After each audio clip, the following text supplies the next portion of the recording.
We had no clue what hospice offered.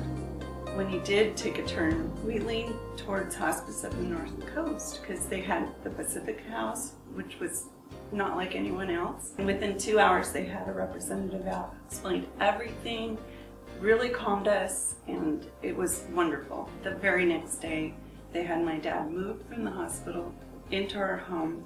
All the equipment, staff were there, set up, telling us what to expect. Everybody was so kind and loving and right on the ball. We've never been through it, but they do it all the time. So they put our minds at ease and hearts at ease.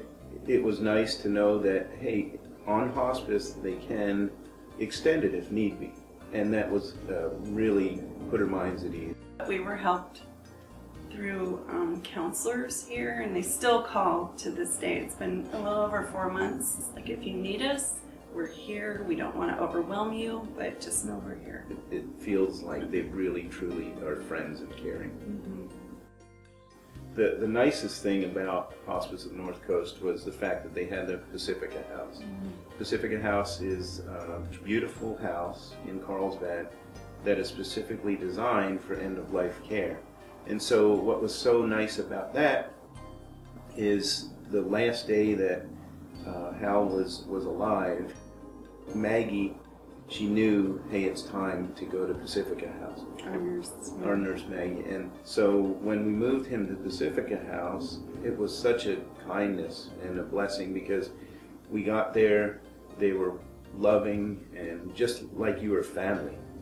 And so comfortable that he was able to spend the night there, and he passed the next morning, but in such a peaceful, calm way. Pacifica House took that last bit of sorrow. I mean, there's grieving afterwards, but it took it away, and he'd be happy for that.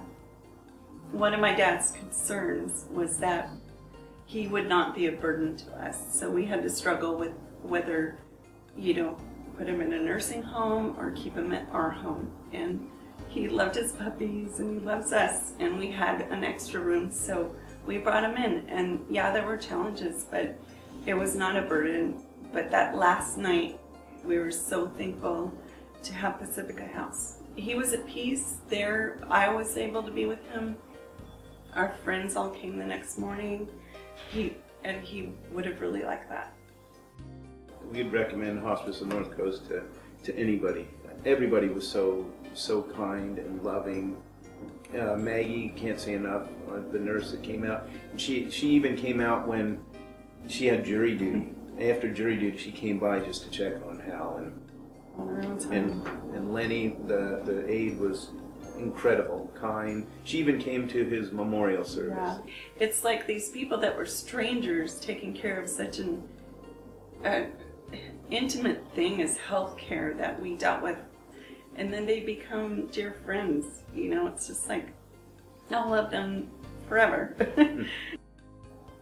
Man, the people that do this type of work, I can't even imagine to deal with that every day of people that are terminal, and to do it in such a loving, kind, compassionate way. It's not routine. It's not their job. They really, really care, and that's what was really touching to us. It takes a special heart, a special mind, and stuff. I don't know. Words can't express, but we just adored them. She told me, it's okay to tell your dad it's time. You can go to sleep now. I'll be okay. Steve will take care of me. I'll take care of your puppies. It's okay. Tell him it's okay. And I did that. That night I stayed there, and within 5 hours, he did go to sleep. And Lenny came that morning, I'll never forget a word. She says, "Oh, here's my buddy. Let me get him ready for you." It was very kind. So, yeah, dignified, extremely. Pacifica House, it was such a wonderful, dignified way to pass. He was calm, he was at peace. We were at peace. It was like he just went to sleep peacefully. And that's the best thing that you can hope for if you have to hit that time,